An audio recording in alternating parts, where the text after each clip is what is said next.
Trap sa mata, hinalo-halo ko yung sili at saka oil ng coconut, yung mantika ng coconut, yung sanyog.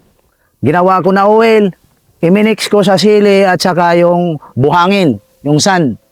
So, ang purpose nito, pag akyat ng unggoy dito sa trap na to,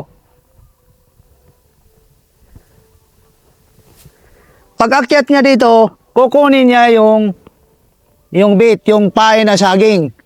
Pag nakita niya yan, aakyatin niya yan. Pag umakyat yung unggoy, yung monkey, bukas ang mata niyan. Pag akyat, nakabudlat ang mata niyan.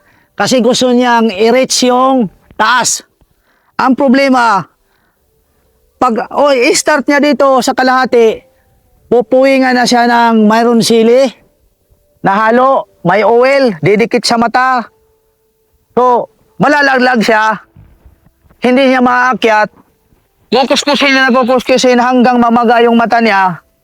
Kaya pag nahuli ko siya, puro may sipon yung unggoy. Hindi makakita. Lahat ng unggoy, hanggang may buhangin, hanggang may sili na may buhangin na yan, hanggang hindi nauubos, ubos yung unggoy dito na grupo. Hindi pa rin nila nakukuha yung pain. So, ang mangyari ito yung pagkagawa ko ng sili. Yung pagkamix ko ng sili. Na ilinagay ko dyan sa trap na yan. So, ito yung sili na yan. Buhangin na hinalo ko sa sili. Ito yung pagkatimpla. So, ayan. Ito yung pagkatimpla. Ang ano ng sili. Ang amoy ng sili. Yan. Ito yung nasa loob ng trap na yan. So, ito yung tatama, pupuwing sa mata niya. Sili, coconut oil, pinagmix sa buhangin. So, ito yung epektibo na 100% panghuli ng unggoy. Kung gaano kamaro yung unggoy, hindi makakamaro sa buhangin na to. Kasi walang alam sila. So, ganito.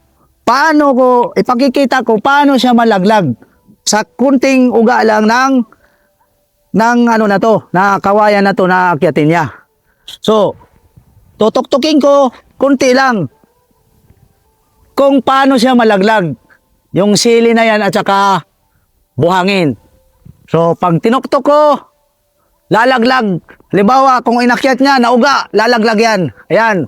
Kunting ano yan, puwing na siya. Pag bababa naman yung isa, akit naman yung iba. Laglag na naman siya. Kuskus naman ang mata. Habang mayroon siyang buhangin, hindi na ubos. Ubos yung unggoy, hindi pa nakakain yung pain na yan. Oh. Laglag na naman siya. Hanggang inuuga niya. Inuuga niya. Puwing na naman, bababa na naman siya. Puwing na naman siya. Hanggang hindi mauubos, hindi nila maakyat yan. Hanggang dito lang siya abot sa kalahati.